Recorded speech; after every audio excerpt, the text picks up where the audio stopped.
Hi, my name is Nuno Pimenta and my goal is to help you sing better, easier and healthier.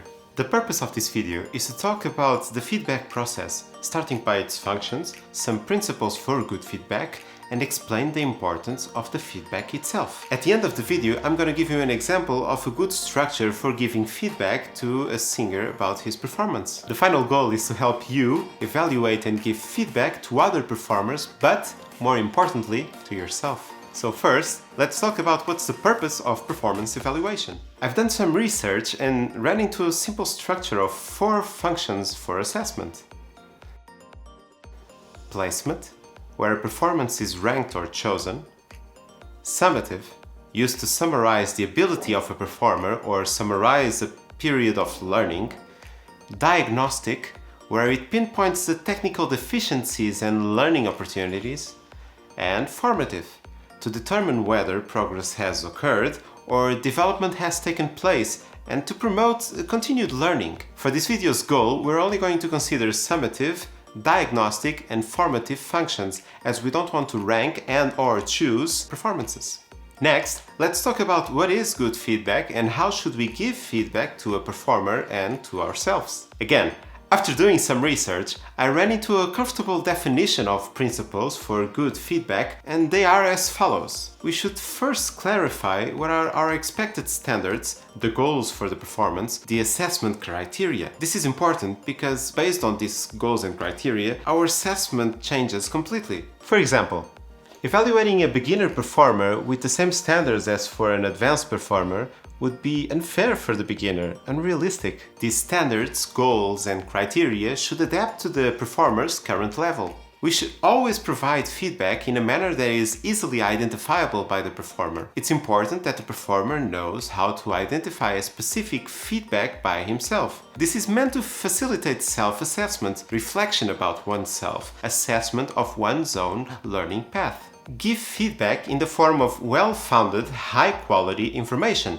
The performer should easily trust the given assessment, even learn from it. That information should both use the correct terminology to help the performer correctly identify his own body and technique, and be understandable by the performer, even be explained if needed. For example, saying that a performer is singing in a cloudy register isn't that specific or even easily understandable for most beginners. We should give an example of what that really means and explain what's happening in our singing system, in our vocal cords and oral cavities and resonances, breathing, etc. when we're singing like that. Therefore, be sure to give high quality feedback while making sure that the performer understands that feedback.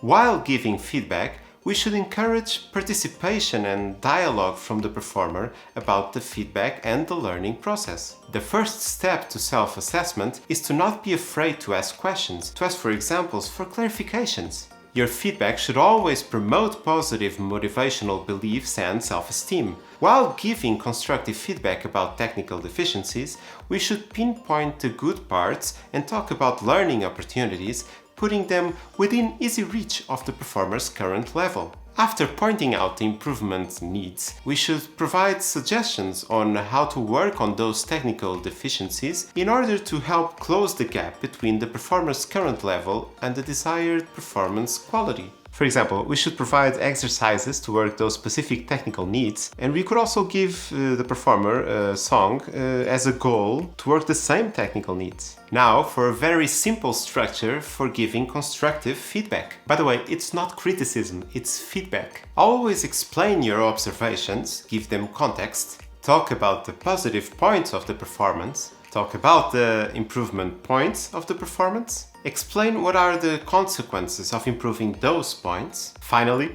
give suggestions for improving the same points. If this video is bringing you any value, do press the like button and help me and the channel reach more singers like you. Now, we talked about all this to put you sort of in a mindset that you should be in when giving feedback about someone's performance. This is important to objectively evaluate another performer, to help them better understand themselves, help them with their own self-assessment, promote a positive learning environment, and be structured and objective for a better understanding of the feedback itself. Although we talked about giving feedback to other performers, this is also equally important when giving feedback to yourself, evaluating your own performance, your own skill. This happens a lot with singers, where you see them being awful to themselves, not even explaining why they're saying those things, and it's just a negative environment with no learning context whatsoever. While at the Singing Academy Vocal Emotion, I learned about the importance of a structure for self-assessment. This helps us having to specify why we're saying what we're saying, and forces us to actually think about each part of the performance and justify our assessment. By doing this, the most common outcome is a more positive